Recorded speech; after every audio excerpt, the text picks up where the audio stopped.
from 1 Maccabees chapter 9. When Demetrius heard that Nicanor and his army had been annihilated, he again sent Bacchides and Alcimus to the land of Judea, this time with the Syrian wing of the army. They moved along Gilgal road, laid siege to Mesaloth in Arbela, captured it, and killed many people. In the first month of the year 152, they set up camp opposite Jerusalem.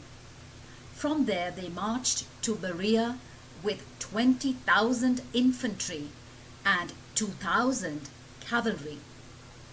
Judas had camped at Elasa with 3,000 experienced soldiers.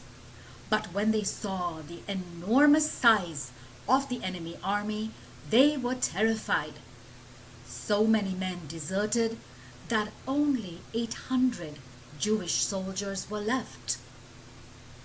When Judas saw that his army was dwindling away and that the battle was about to begin, he was worried because there was not enough time to bring his army together. He was discouraged, but he said to those who were still with him, "Let's prepare for the attack. Maybe we can still defeat them." His men tried to talk him out of it. "We are not strong enough," they said. "Let's retreat now and save our lives. Then we can return with reinforcements and fight the enemy. We don't have enough men now." Judas replied, "Never let it be said that I ran from a battle. If our time has come, let's die bravely for our fellow Jews and not leave any stain on our honor." The Syrian army came out of the camp and took up battle positions against the Jews. The cavalry was divided into two parts. The shock troops were in the front lines, but the archers and those who used slings went ahead of the main formation. Bacchides took his position on the right. The infantry advanced, protected on both sides by the cavalry, and the war trumpets were blown. The soldiers of Judas also sounded their trumpets.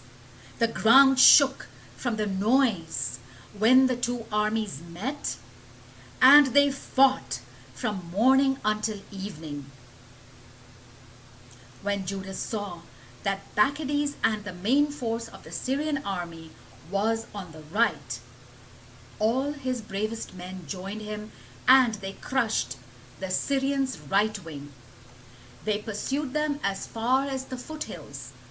But when the Syrians on the left wing saw that their right wing had been crushed, they turned to attack Judas and his men from the rear. The fighting became very fierce, and many on both sides were killed. Finally, Judas himself was killed. Then all his men fled. Jonathan and Simon took their brother's body and buried it in the family tomb at Modane, and there at the tomb they wept for him. All Israel mourned for him in great sorrow for many days. They said, "It can't be. The mighty hero and savior of Israel has been killed." The other deeds of Judas, his battles, his courageous deeds, and his great accomplishments were too many to write down. After the death of Judas, the lawless traitors began to reappear everywhere in Judea, and all the wicked people returned. Also, at that time there was a severe famine, and the whole country went over to the side of the renegades. Bacchides deliberately appointed some renegade Jews as rulers over the country. These men hunted down the friends of Judas and brought them all before Bacchides, and he subjected them to torture and humiliation. It was a time of great trouble for Israel, worse than anything that had happened to them since the time prophets ceased to appear among them. Then all the friends of Judas came together and said to Jonathan, "Since your brother Judas died, there has been no one like him to lead us against our enemies, against Maccabees and those of our own nation who oppose us. So today we choose you to succeed him as our ruler and commander to carry on our war." Jonathan accepted the leadership that day and took the place of his brother Judas. When Maccabees learned of this, he made up his mind to kill Jonathan. But when this news reached Jonathan, he fled with his brother Simon and their men to the wilderness of Tekoa and set up camp at the pool of Asphar. Maccabees learned about this on the Sabbath and crossed the Jordan with his whole army. Jonathan sent his brother John, who was responsible for the soldiers' families, to ask the Nabateans, with whom he was on friendly terms, for permission to store with them the large amount of baggage they had. But the Jambrites of Medeba attacked John, took him captive, and carried off all the baggage. Sometime later, Jonathan and his brother Simon learned that the Jambrites were about to celebrate an important wedding, and that there would be a bridal procession from the town of Nadabat. The bride was the daughter of one of the great princes of Canaan. Jonathan and Simon had wanted revenge for the death of their brother John, so they and their men went up on one of the mountains and hid. They kept watch and saw a noisy crowd loaded down with baggage. The bridegroom, his friends, and his relatives were on their way to meet the bride's party. They were heavily armed and were playing musical instruments and drums. The Jews attacked from their ambush and killed many of them.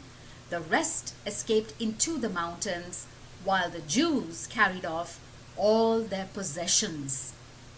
So the wedding was turned into a time of mourning, and their joyful music into funeral songs. Jonathan and Simon had taken full revenge for the death of their brother, and they returned to the marshes along the Jordan. Maccabees heard about this and arrived on the Sabbath at the banks of the Jordan with a large army. Jonathan said to his men, "Now we must fight for our lives. We are in a worse situation than we have ever been in before.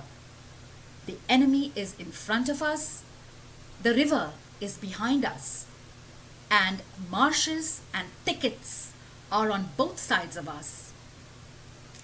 There is no way out.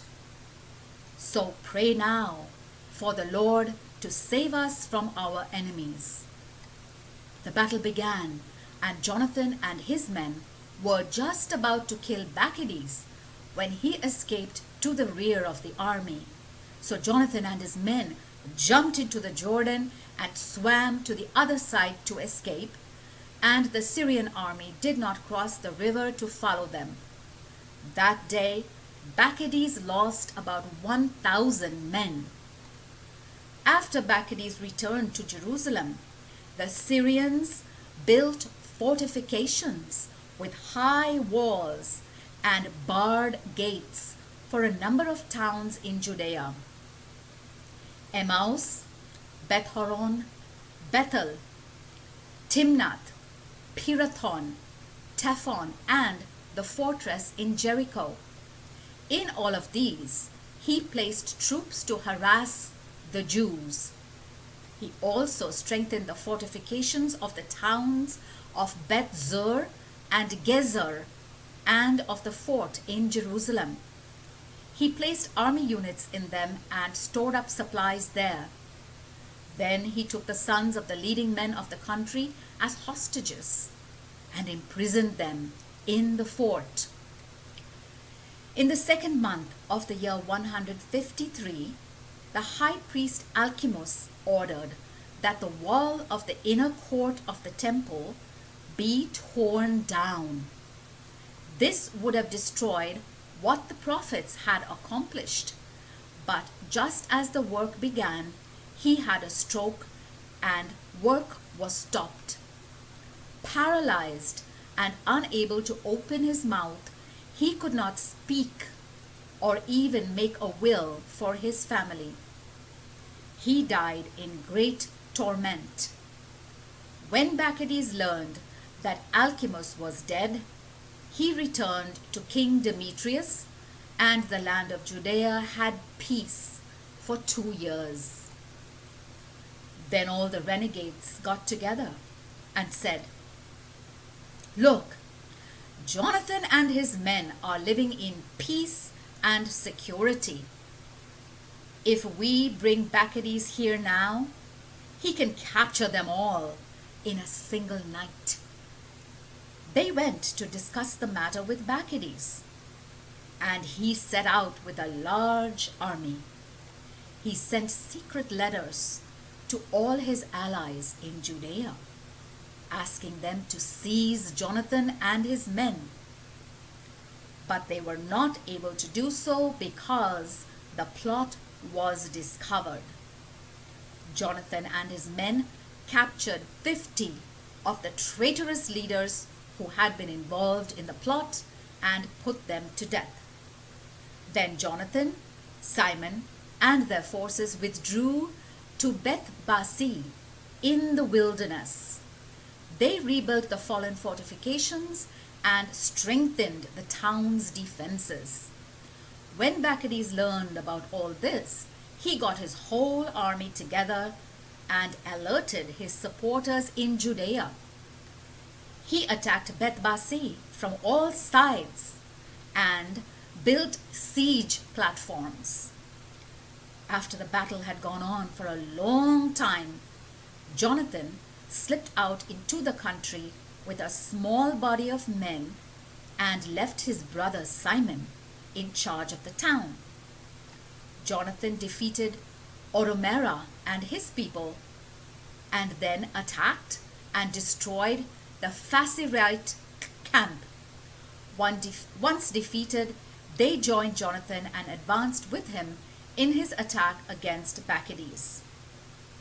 At the same time, Simon and his men rushed from the town and burned the siege platforms. In the battle, Maccabees was pressed so hard that all his plans came to nothing, and he was defeated. He was so furious with the traitorous Jews who had urged him to come to Judea that he put many of them to death. Then Maccabees decided to return to his own country, but when Jonathan learned of this, he sent ambassadors to Maccabees to arrange for peace terms and the return of Jewish prisoners. Maccabees agreed to do as Jonathan asked and gave him his solemn promise that he would let him live in peace the rest of his life. Maccabees handed over the prisoners and returned to his own country. Never again did he come into Jewish territory. War came to an end in Israel.